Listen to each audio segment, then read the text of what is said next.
Hi hello ನಮಸ್ಕಾರ, ಹೇಗಿದ್ದೀರಾ ಎಲ್ಲರೂ? ಐ ಹೋಪ್ ಗೈಸ್ ನೀವೆಲ್ಲರೂ ಚೆನ್ನಾಗಿದ್ದೀರಾ ಅಂತ ಅಂದ್ಕೊಂಡಿದ್ದೀನಿ. ಸೊ ನಾನು ಕೂಡ ಚೆನ್ನಾಗಿದ್ದೀನಿ. ಆ್ಯಂಡ್ ವಿಡಿಯೋ ತುಂಬ ಲೇಟಾಗಿ ಬಂದಿದೆ ಬಿಕಾಸ್ ಆರ್ಡರ್ ಕೂಡ ಲೇಟಾಗೇ ಬಂದಿತ್ತು. ಸೊ ಇವಾಗ ಸ್ವಲ್ಪ ಆರ್ಡರ್ಸ್ಗಳು ಕಡಿಮೆ ಆಗಿರೋದ್ರಿಂದ ನಾನು ಆರ್ಡರ್ಸ್ ಏನಿದೆ ಅದನ್ನು ವೀಡಿಯೋಸ್ಗಳನ್ನ ನಾನು ಕರೆಕ್ಟಾಗಿ ಮಾಡೋದಕ್ಕಾಗ್ತಾಯಿಲ್ಲ ಬಿಕಾಸ್ ಜಾಸ್ತಿ ಆರ್ಡರ್ಸ್ಗಳನ್ನ ನಾನು ಒಪ್ಕೊಳ್ಳೋದಕ್ಕೂ ಕೂಡ ಆಗ್ತಾಯಿಲ್ಲ. ಬಟ್ ಈ ಕೇಕ್ ಬಂದು ನನ್ನ ಫ್ರೆಂಡ್ ಅವರ ರಿಲೇಟಿವ್ ಮಗಳಿಗೆ ಮಾಡಿಸಿದಂಥ ಒಂದು ಕೇಕ್ ಇದು. ಅವರು ಕೂಡ ನನ್ನ ಫ್ರೆಂಡೇ. ಸೊ ಇದು ಬಂದು ತುಂಬ ಪ್ರೂಫಿಗೆ ಬಂದಿರೋಂಥ ಒಂದು ಅರೌಂಡ್ ಒಂದು 3/4 kg ಕೇಕ್ನ ಆರ್ಡರ್ ಇದು. ಸೊ ನನಗೆ 1/2 kg ಹೇಳಿದ್ದು, ಬಟ್ ಒಂದು ಸ್ವಲ್ಪ ಕ್ವಾಂಟಿಟಿ ಜಾಸ್ತಿ ಇರಲಿ ಅಂತೇಳಿ ನಾನು 3/4 kg ಇಟ್ಟಿದ್ದೀನಿ. ಸೊ ಇದು ಬಂದು pineapple flavour. So pineapple flavour ಆಗಿರೋದ್ರಿಂದ ಪೈನಾಪಲ್ ಎಸೆನ್ಸ್ನ ಬಳಸಿದ್ದೀನಿ, ಜೊತೆಗೆ ಸ್ವಲ್ಪ ಆಯಿಲ್ನ ಆ್ಯಡ್ ಮಾಡಿದ್ದೀನಿ, ಸ್ವಲ್ಪ ಲಿಕ್ವಿಡ್ ಯೆಲ್ಲೋ ಕಲರ್ನ ಆ್ಯಡ್ ಮಾಡಿದ್ದೀನಿ.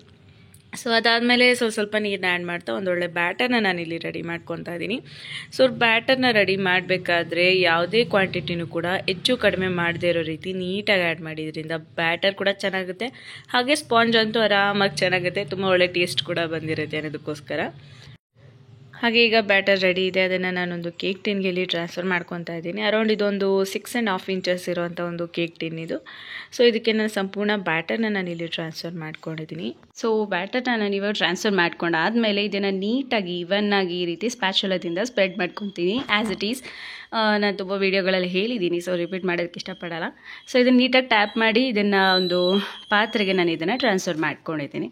ಸೊ ಫಸ್ಟೇ ಪ್ರೀಟ್ ಇಡಬೇಕು, ಅಟ್ಲೀಸ್ಟ್ ಒಂದು 10 ಮಿನಿಟ್ಸ್ ಮುಂಚೆನಾದರೂ ನೀವು ಇದನ್ನು ಪ್ರೀಹೀಟ್ ಇಡಲೇಬೇಕಾಗುತ್ತೆ. ಸೊ ಇದನ್ನ 45 ಮಿನಿಟ್ಸ್ವರೆಗೆ ನಾನು ಬೇಕ್ ಮಾಡ್ಕೊಂಡಿದ್ದೀನಿ. ನೋಡ್ತಾ ಇರಲ್ಲ ಎಷ್ಟು ಚೆನ್ನಾಗಿ ಬೇಕಾಗಿದೆ ಅಲ್ವಾ. ಆ್ಯಂಡ್ ಆ್ಯಕ್ಚುಲಿ ಈ ಕೇಕ್ ಬಂದು ನಾನು ಯಾವಾಗ ವಾಯ್ಸ್ ಓವರ್ ಮಾಡ್ತಾಯಿದ್ದೀನೋ ಅದಕ್ಕಿಂತ 1.5 ಮಂತ್ ಮುಂಚೆ ಬಂದಂಥ ಒಂದು ಆರ್ಡರ್ ಇದು. ಬಿಕಾಸ್ ನನಗೆ ಟೈಮ್ ಸಾಕಾಗದೇ ಇದ್ದಿದ್ದರಿಂದ ಅರ್ಧ ವೀಡಿಯೋಗೆ ವಾಯ್ಸ್ ಓವರ್ ಮಾಡಿ, ಇನ್ನು ಅರ್ಧ ವೀಡಿಯೋಗೆ ವಾಯ್ಸ್ ಓವರೇ ಮಾಡೋದಲ್ಲೇ ವೀಡಿಯೋನೇ ಅಪ್ಲೋಡ್ ಮಾಡೋಕ್ಕಾಗ್ದಲ್ಲೇ ಅರೌಂಡ್ ನಾನು ಆಲ್ಮೋಸ್ಟ್ ಈ ವಿಡಿಯೋ ಅಪ್ಲೋಡ್ ಮಾಡೋ ಅಷ್ಟೊತ್ತಲ್ಲಿ ಒಂದು 2.5 ತಿಂಗಳಂತೂ ಖಂಡಿತ ಆಗಿರುತ್ತೆ ಗೈಸ್. ಅಷ್ಟು ಗ್ಯಾಪ್ ಆಗೋಗಿದೆ. ಲಿಟ್ರಲಿ ತುಂಬಾ ಬೇಜಾರಾಗೋಯಿತು.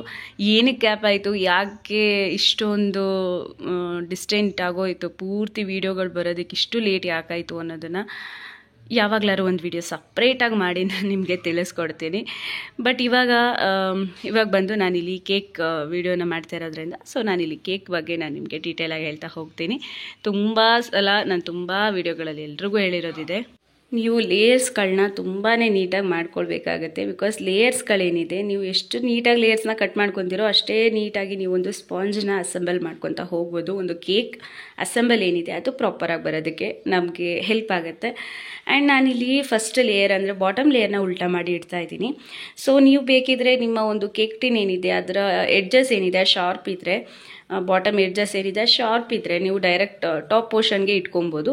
ಬಟ್ ಇಲ್ಲೇನಾಗಿದೆ, ನಮ್ಮದು ಸ್ವಲ್ಪ ಕೇಕ್ ಟಿನ್ ಏನಿದೆ ಅದು ಸ್ವಲ್ಪ ಕ್ರಾಸ್ ಇದೆ. ಸೊ ಅದರಿಂದ ನಾನು ಇದನ್ನು ಬಾಟಮಲ್ಲೇ ಅಡ್ಜಸ್ಟ್ ಮಾಡಿದ್ದೀನಿ, ಸೊ ದಟ್ ನಮಗೆ ಒಂದು ಪ್ರಾಪರ್ ಶೇಪ್ ಬರಬೇಕು. ಸೊ ಅದಕ್ಕೋಸ್ಕರ ಸೊ ಇವಾಗ ನಾನಿಲ್ಲಿ ಕ್ರೀಮ್ನ ಆ್ಯಡ್ ಮಾಡ್ತಾ ಇದ್ದೀನಿ. ಸೊ ಕ್ರೀಮ್ನ ಆ್ಯಡ್ ಮಾಡ್ತಾ ನೀಟಾಗಿ ಸ್ಮಚ್ ಮಾಡ್ತಾ ನಾನಿಲ್ಲಿ ಕವರ್ ಮಾಡ್ಕೊತಾ ಇದ್ದೀನಿ. ನೀವು ಬೇಕು ಅಂದರೆ ಕ್ರೀಮ್ ಕ್ವಾಂಟಿಟಿ ಏನಿದೆ ಅದನ್ನ ಕಡಿಮೆನೂ ಕೂಡ ಬಳಸ್ಕೊಳ್ಬೋದು, ಜಾಸ್ತಿನೇ ಬಳಸಬೇಕು ಅಂತ ಏನಿಲ್ಲ. ಆ್ಯಂಡ್ ಇಲ್ಲಿ ಇತ್ತೀಚೆಗೆ ನನ್ನ ಒಂದು ಕೇಕ್ ಆರ್ಡರ್ ಹೋದಾಗ ಒಬ್ಬರಿಂದ ಬಂದಂಥ ಒಂದು ಕಂಪ್ಲೇಂಟ್ ಅಂತಲೂ ಹೇಳಲ್ಲ, ಜಸ್ಟ್ ಹೇಳಿದಿಷ್ಟೇ. ಕೇಕ್ ತುಂಬಾ ಚೆನ್ನಾಗಿದೆ, ಟೇಸ್ಟ್ ಅಂತೂ ಸೂಪರ್ಬ್ ಆಗಿದೆ. ಬಟ್ ಒಂದು ಪ್ರಾಬ್ಲಮ್ ಏನಪ್ಪ ಅಂದರೆ ನಮಗೆ ಸ್ಪಾಂಜ್ ಏನಿದೆ, ಸ್ಪಾಂಜಿನ ಟೇಸ್ಟ್ ತುಂಬಾ ಚೆನ್ನಾಗಿದೆ, ಬಟ್ ನಮಗೆ ಸ್ಪಾಂಜ್ ತಿನ್ನೋದಕ್ಕೆ ಸಿಗ್ತಾ ಇಲ್ಲ ಅಂತ ಹೇಳಿ. ಅಂದರೆ ಅಷ್ಟೊಂದು ಒಂಥರ ಕ್ರೀಮ್ ಎಲ್ಲ ಸೇರಿ ಏನಾಗುತ್ತೆ, ಅದೊಂಥರ ಮೆತ್ತೂ ಆಗೋಗುತ್ತೆ, ಹತ್ತಿ ಕ್ರೀಮ್ ಆಗೋಗ್ಬಿಟ್ಟಿದೆ ಅಂತಲೇ ಹೇಳಿದ್ದಾರೆ. ಬಟ್ ಅದು ಹತ್ತಿ ಕ್ರೀಮ್ ಅನ್ನೋದಕ್ಕಿಂತನೂ ಪೇಸ್ಟ್ರಿ ಕೇಕ್ಗಳು ಬರೋದೇ ಆ ರೀತಿ ಆಗೋಗಿದೆ. ಸೊ ನಾವು ಬಳಸೋವಾಗ ಸ್ವಲ್ಪ ಲಿಮಿಟೆಡಾಗಿ ಬಳಸಬೇಕಾಗತ್ತೆ. ನಾನು 3 ಲೇಯರ್ಸ್ ಮಾಡೋ ಬದಲು 2 ಲೇಯರ್ಸ್ ಮಾಡಿದ್ರೆ ತುಂಬಾ ಹೆಲ್ಪ್ ಆಗುತ್ತೆ ಅಂತ ಹೇಳಿದ್ದಾರೆ.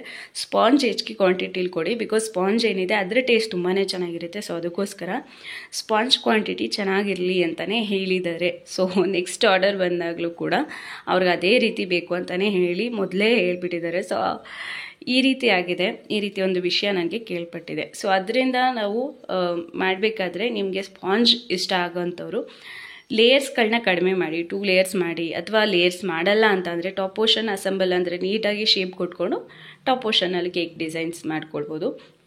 ಬಟ್ ಏನಾಗುತ್ತೆ ಅಂದರೆ ಕೆಲವೊಬ್ಬೊಬ್ಬರಿಗೆ ಕ್ರೀಮ್ ಜಾಸ್ತಿ ಇಷ್ಟ ಆಗುತ್ತೆ. ಸೊ ಅಂಥವ್ರಿಗೆ ಕ್ರೀಮ್ ಕ್ವಾಂಟಿಟಿ ಹೆಚ್ಚಾಗಿ ಹಾಕ್ಕೊಳ್ಬೇಕಾಗುತ್ತೆ. ಆ್ಯಂಡ್ ಶುಗರ್ ಸಿರಪ್ ಕೂಡ ನಾನು ಪ್ರತಿಯೊಂದು ಲೇಯರ್ಗೆ ಶುಗರ್ ಸಿರಪ್ನ ಮಿಸ್ ಮಾಡ್ದಂಗೆ ಹಾಕ್ತಾಯಿದ್ದೀನಿ. ಆ್ಯಂಡ್ ಶುಗರ್ ಸಿರಪ್ ಬಂದು ನಾನಿಲ್ಲಿ ಸಕ್ಕರೆ ಪಾಕನ ಮಾಡ್ಕೊಂಡಿದ್ದೀನಿ. ಅಂದರೆ ಪೂರಾ ಸಕ್ಕರೆ ಪಾಕನೂ ಅಲ್ಲ, ಈ ಕಡೆ ನಾರ್ಮಲ್ ಲಿಕ್ವಿಡು ಅಲ್ಲ, ಆ ರೀತಿಲಿ ಮೀಡಿಯಮ್ ಆಗಿ ಒಂದು ಸ್ವಲ್ಪ ಕುದಿ ಬರೆಸ್ಕೊಂಡು ಅದನ್ನು ತಣ್ಣಗೆ ಮಾಡಿಸ್ಕೊಂಡು ನಂತರ ನಾನು ಇದಕ್ಕೆ ಕ್ರಶ್ನ ಆ್ಯಡ್ ಮಾಡಿದ್ದೀನಿ. ಸೊ ಕ್ರಶ್ ಬಂದು ಪೈನಾಪಲ್ ಕ್ರಶ್, ಬಿಕಾಸ್ ಇದು ಪೈನಾಪಲ್ ಫ್ಲೇವರ್ದಾಗಿರೋದ್ರಿಂದ ಪೈನಾಪಲ್ ಕ್ರಶ್ನ ನಾನಿಲ್ಲಿ ಆ್ಯಡ್ ಮಾಡಿದ್ದೀನಿ. ಪೈನಾಪಲ್ ಕ್ರಶ್ನ ನೀವು ಬೇಕು ಅಂತ ಅಂದರೆ ಮನೆಯಲ್ಲೇ ರೆಡಿ ಮಾಡ್ಕೊಳ್ಬೋದು. ಆ್ಯಂಡ್ ಇದನ್ನು ನೀವು ಜಸ್ಟ್ ಕೇಕ್ಗೆ ಅಂತಲ್ಲ, ಐಸ್ ಕ್ರೀಮ್ಸ್ಗಳು ಮಾಡಿದ್ರು ಕೂಡ ಅದಕ್ಕೂ ಬಳಸ್ಬೋದು. ಆ್ಯಂಡ್ ಕೇಕ್ ಅಂತೂ ಆಲ್ರೆಡಿ ನಾವು ಬಳಸ್ತಾ ಇದ್ದೀವಿ. ಸೊ ನಾವು ಈ ರೀತಿ ತುಂಬ ವಿಷಯಗಳಿಗೆ ಇದನ್ನು ಬಳಸ್ಕೊಬೋದು. ತುಂಬ ಡೆಸರ್ಟ್ಗಳು ಮಾಡೋದಕ್ಕೆಲ್ಲ ಪುಡಿಂಗ್ ಬರುತ್ತೆ. ಸೊ ಅದಕ್ಕೆಲ್ಲ ಕೂಡ ನಾವು ಇದನ್ನು ಬಳಸ್ಕೊಬೋದು. ನೀವು ಬೇಕು ಅಂತ ಅಂದರೆ ನೀವು ಮನೆಯಲ್ಲೇ ರೆಡಿ ಮಾಡ್ಕೊಬೋದು. ಯಾವುದೇ ಫ್ರೂಟ್ ಆಗಿರಲಿ, ಪೈನಾಪಲ್ ಅಂತಲ್ಲ, ಮ್ಯಾಂಗೋದೇ ಆಗಿರ್ಬೋದು, ಆರೆಂಜದೇ ಆಗಿರ್ಬೋದು, ಹಾಗೆ ತುಂಬ ಫ್ಲೇವರ್ ಇರೋಂಥ ಫ್ರೂಟ್ಗಳದ್ದು ನಾವು ಕ್ರಶ್ನ ಮನೆಯಲ್ಲೇ ಮಾಡ್ಕೊಳ್ಬೋದು, ಆರಾಮಾಗಿ ಮಾಡ್ಕೊಬೋದು. ಸೊ ಅದಕ್ಕೋಸ್ಕರ ನೀವು ಬೇಕು ಅಂದರೆ ರೆಡಿ ಮಾಡ್ಕೊಳ್ಬೋದು. ಬಟ್ ಅದು ಏನಾಗುತ್ತೆ ಅಂದರೆ ತುಂಬ ದಿನದವರೆಗೆ ಅದನ್ನು ಇಡೋದಕ್ಕೆ ಬರೋಲ್ಲ. ಏಕೆಂದರೆ ಅದರ ಒಂದು ಲೈಫ್ ಟೈಮ್ ಏನಿದೆ ಅದು ತುಂಬ ದಿನ ಇರೋಲ್ಲ, ಆಯಿತಾ. ಒಂದು ದಿನ ದಾಟಿದ್ರೆ ಒಂದು ದಿನ ನೈಟ್ ಕಳೆದು ಮಾರನೇ ದಿನದವರೆಗೆ ಇಟ್ಕೊಬೋದು ಫ್ರಿಜ್ಜಲ್ಲಾದರೆ. ಸೊ ಜಾಸ್ತಿ ದಿನ ಇಟ್ಟರು ಕೂಡ ಅದರ ಟೇಸ್ಟ್ ಚೆನ್ನಾಗಿ ಅಷ್ಟು ಟೇಸ್ಟ್ ಇರಲ್ಲ. ಆ್ಯಂಡ್ ಜೊತೆಗೆ ಇಡ್ಬೋದು 2 ಇಂದ 3 ದಿನ, ಬಟ್ ಟೇಸ್ಟಲ್ಲಿ ಸ್ವಲ್ಪ ವೇರಿಯೇಷನ್ ಆಗುತ್ತೆ ಅದು. ಸೊ ಅದಕ್ಕೋಸ್ಕರ ನೀವು ಈ ರೀತಿ ಒಂದು 500 ml ಬರುತ್ತೆ, ಬೇಕು ಅಂದರೆ ನೀವು ತೊಗೊಬೋದು. ನನ್ನ ಹತ್ರ ಇರೋದು 1 ಲೀಟರ್ನ ಬಾಟಲ್. ಸೊ ಅದು ನನಗೆ ಆರ್ಡರ್ಸ್ಗಳು ಬರ್ತಾ ಇರುತ್ತೆ. ಸೊ ನಾನು ಇಟ್ಕೊಂಡಿದ್ದೀನಿ. ನೀವು ಬೇಕು ಅಂತ ಅಂದರೆ 1/2 ಲೀಟರ್ದು ಬರುತ್ತೆ. ಸೊ ಅದನ್ನು ಕೂಡ ಇಟ್ಕೊಬೋದು. ಸೊ ಇವಾಗ ಮಾತಾಡ್ತಾ ನನ್ನ ಒಂದು ಕೇಕ್ನ ಕ್ರಮ್ ಕೋಟ್ ಮುಗಿದಿದೆ. ಸೊ ಕ್ರಮ್ ಕೋಟ್ ಮುಗಿದ್ಮೇಲೆ ಫೈನಲ್ ಡೆಕೋರೇಷನ್, ಫೈನಲ್ ಫಿನಿಶಿಂಗ್ನ ಕೊಡೋ ಅಂಥ ಟೈಮ್ ಬಂತು. ಸೊ ಇದನ್ನು ನಾನು ಅಟ್ಲೀಸ್ಟ್ ಒಂದು 10 ಮಿನಿಟ್ಸ್ ಆದರೂ ನಾನು ಫ್ರಿಜ್ನಲ್ಲಿ ಇಟ್ಟಿರ್ತೀನಿ. ಸಡನ್ನಾಗಂತೂ ನಾನು ಮಾಡೋದಕ್ಕೆ ಹೋಗಲ್ಲ, ಬಿಕಾಸ್ ತುಂಬ ಹೊತ್ತು ಅದರ ಮೇಲೆ ವರ್ಕ್ ಮಾಡಿರ್ತೀವಿ, ಕ್ರಮ್ ಕೋಟ್ ಎಲ್ಲ ಮಾಡೋದಕ್ಕೆ ವರ್ಕ್ ಮಾಡಿರ್ತೀವಿ. ಅವಾಗ ಏನಾಗುತ್ತೆ, ಹೊರಗಡೆ ಏನು ನೇಚರ್ ಇರುತ್ತೆ ಅಂದರೆ ಹೀಟ್ ಇರ್ಬೋದು, ಬಿಸಿಲಿರುತ್ತೆ. ಸೊ ಅದರಿಂದ ಏನಾಗುತ್ತೆ, ಕ್ರೀಮ್ ಮೆಲ್ಟ್ ಆಗೋವಂಥ ಚಾನ್ಸಸ್ ಇರುತ್ತೆ. ಇನ್ ಕೇಸ್ ಕೋಲ್ಡ್ ಇದ್ದರೂ ಕೂಡ ಕ್ರೀಮ್ ಏನಾಗುತ್ತೆ, ಒಡ್ಕೊಳ್ಳೋದಕ್ಕೆ ಸ್ಟಾರ್ಟ್ ಆಗುತ್ತೆ. ಅಂದರೆ ಸ್ವಲ್ಪ ಟೈಟ್ ಆಗೋ ಥರ ಹೊಡ್ಕೊಳ್ಳೋಕ್ಕೆ ಸ್ಟಾರ್ಟ್ ಆಗುತ್ತೆ. ಸೊ ಅದಕ್ಕೋಸ್ಕರ ಕ್ರಮ್ ಕೋಟ್ ಆಗ್ತಿದ್ದಂಗೆ ಕ್ರೀಮ್ಗೆ ಮತ್ತು ನಮ್ಮ ಒಂದು ಬೇಸ್ ಏನು ಕ್ರಮ್ ಕೋಟ್ ಮಾಡಿರ್ತೀವಿ ಆ ಬೇಸ್ಗೆ ಎರಡಕ್ಕೂ ಕೂಡ ಸ್ವಲ್ಪ ಹೊತ್ತು ರೆಸ್ಟ್ ಕೊಟ್ಬಿಡಿ. ಸೊ ಅದಾದಾಗ ನಾವು ಒಂದು ಫಿನಿಶಿಂಗ್ ಕೊಡೋದು ತುಂಬ ಈಸಿ ಆ್ಯಂಡ್ ನೀಟಾಗಿ ಬರುತ್ತೆ, ಕ್ಲೀನಾಗಿ ಬರುತ್ತೆ. ಓಕೆ, ಸೊ ಹಾಗೆ ನನ್ನ ಒಂದು ವೀಡಿಯೋಸ್ಗಳೇನಿದೆ ತುಂಬಾ ಗ್ಯಾಪ್ ಆಗೋಯ್ತು. ಇದು ಮೋಸ್ಟ್ಲಿ ಆಲ್ಮೋಸ್ಟ್ ನಂದು 1.5 ಮಂತ್ ಆದಮೇಲೆ ಈ ಒಂದು ಕೇಕ್ನ ಮಾಡೇ 1.5 ಮಂತ್ ಆಗಿದೆ. ವಾಯ್ಸ್ ಓವರ್ ಮಾಡ್ತಾ ಇರೋದು ಇವಾಗ ನಾನು, ಬಿಕಾಸ್ ನಂಗೆ ತುಂಬ ರಿಕ್ವೆಸ್ಟ್ಗಳು ಬರ್ತಾಯಿದೆ ಇನ್ಸ್ಟಾದಲ್ಲೂ ಕೂಡ.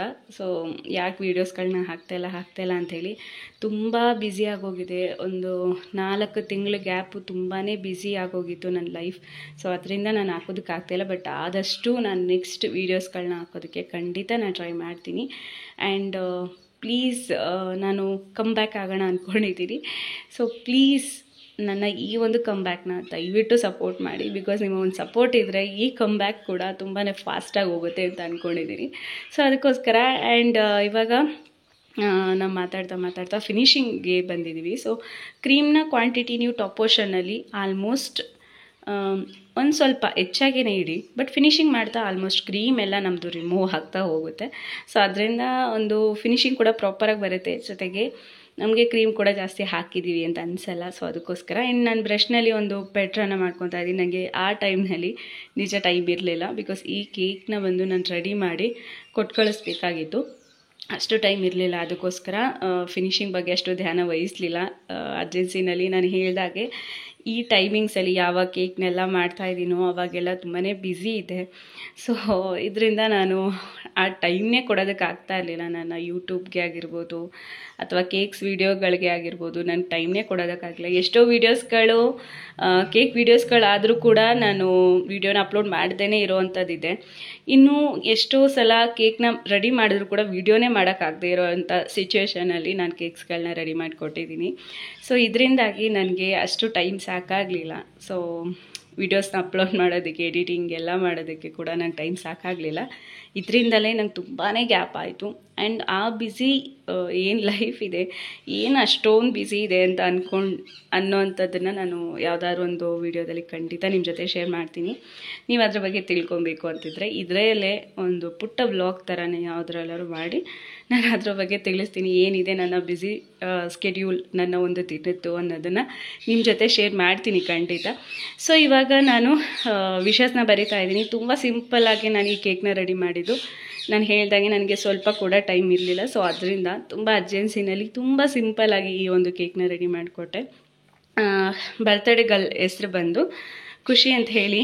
ಸೊ ಇದು ನನ್ನ ಫ್ರೆಂಡ್ ಏನಿದ್ದಾಳೆ ಬೆಸ್ಟಿ, ಸೊ ಅವಳ ಸಿಸ್ಟರ್ನ ಮಗಳಿಗೆ ಈ ಒಂದು ಕೇಕ್ನ ನಾವಿಲ್ಲಿ ರೆಡಿ ಮಾಡಿದ್ದು, ಒಂದು ಪುಟ್ಟ ಕೇಕ್ನ.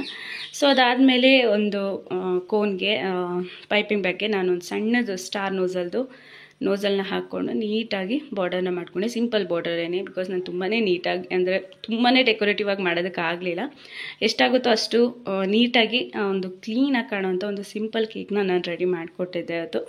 ಸೊ ಇದೇ ರೀತಿ ಕೆಳಗಡೆ ಕೂಡ ಬಾರ್ಡರ್ನ ನಾನು ಮಾಡಿಕೊಂಡೆ. ಟಾಪ್ ಪೋರ್ಷನ್ ಕಲರ್ ಇರಲಿ ಅಂತ ಹೇಳಿ ನಾನು ಕಲರ್ ನ್ಯೂಟ್ರಿಗ್ಲೇಸ್ನಿಂದ ಪಿಂಕ್ ಕಲರ್ ಶೇಡ್ನ ನಾನು ರೆಡಿ ಮಾಡಿದ್ದೆ. ಬಿಕಾಸ್ ಡ್ರೆಸ್ ಕೋಡ್ ಏನಿದೆ ಅದು ಕೂಡ ಪಿಂಕ್ ಇತ್ತು. ಸೊ ಅದರಿಂದ ಆ್ಯಂಡ್ ಅದಾದಮೇಲೆ ಬಾರ್ಡರ್ನ ನಾನು ಈ ರೀತಿ ನೀಟಾಗಿ ಬಾರ್ಡರ್ನ ಮಾಡ್ಕೊಂಡಾದಮೇಲೆ ಸೊ ಫೈನಲ್ ಲುಕ್ ಇಷ್ಟೇ. ಇದಕ್ಕೆ ಸ್ವಲ್ಪ ಶೈನಿಂಗ್ ಇರಲಿ ಅಂತ ಹೇಳಿ ನಮ್ಮ ಒಂದು ಸಿಲ್ವರ್ ಸ್ಪ್ರೇನ ಮಾಡ್ಕೊಂಡಿದ್ದೀನಿ. ಆ್ಯಂಡ್ ಫೈನಲ್ ಲುಕ್ ಇಷ್ಟೇ, ತುಂಬ ಓವರಾಗಿ ಕೂಡ ಮಾಡಲಿಲ್ಲ, ತುಂಬ ಸಿಂಪಲಾಗಿ ಮಾಡಿದ್ದೀನಿ. ನೀವು ಹೊಸಬ್ರಿದ್ರೆ ಈ ರೀತಿ ಸಿಂಪಲ್ಲಾಗಿರುವಂಥ ಒಂದು ಡಿಸೈನ್ನ ನೀವು ಮಾಡ್ಬೋದು, ತುಂಬ ಕಷ್ಟ ಏನಲ್ಲ. ಖಂಡಿತ ಟ್ರೈ ಮಾಡಿದಷ್ಟು ಒಳ್ಳೆ ರಿಸಲ್ಟ್ ನಿಮಗೆ ಬರುತ್ತೆ ಅಂತ ಹೇಳೋದಕ್ಕೆ ಇಷ್ಟಪಡ್ತೀನಿ. ಆ್ಯಂಡ್ ನೆಕ್ಸ್ಟ್ ಕೂಡ ವೀಡಿಯೋಗಳು ಬರುತ್ತೆ, ಅದಕ್ಕಾದಷ್ಟು ನಾನು ತಯಾರಿಗಳನ್ನ ಮಾಡ್ಕೊತಾ ಇದ್ದೀನಿ. ಸೊ ದಯವಿಟ್ಟು ಇದೇ ಥರ ಸಪೋರ್ಟ್ನ ಮಾಡ್ತಾಯಿರಿ. ಹಾಗೆ ಇವತ್ತಿನ ವೀಡಿಯೋ ಇಷ್ಟ ಆಗಿದೆ ದಯವಿಟ್ಟು ಲೈಕ್ನ ಮಾಡಿ, ಹಾಗೆ ಶೇರ್ನ ಮಾಡೋದನ್ನು ದಯವಿಟ್ಟು ಮರಿಲೇಬೇಡಿ. ಆ್ಯಂಡ್ ಪ್ಲೀಸ್ ಸಬ್ಸ್ಕ್ರೈಬ್ನ ಮಾಡಿಕೊಂಡು ನನಗೆ ಸಪೋರ್ಟ್ ಮಾಡೋದನ್ನಂತೂ ಮರಿಲೇಬೇಡಿ ಅಂತ ಹೇಳ್ತಾ ಇವತ್ತಿನ ಈ ಒಂದು ಪುಟ್ಟ ವೀಡಿಯೋ ಮುಗಿಸ್ತಾ ಇದ್ದೀನಿ. Thank you so much for watching. Love you all. Bye. Keep supporting me.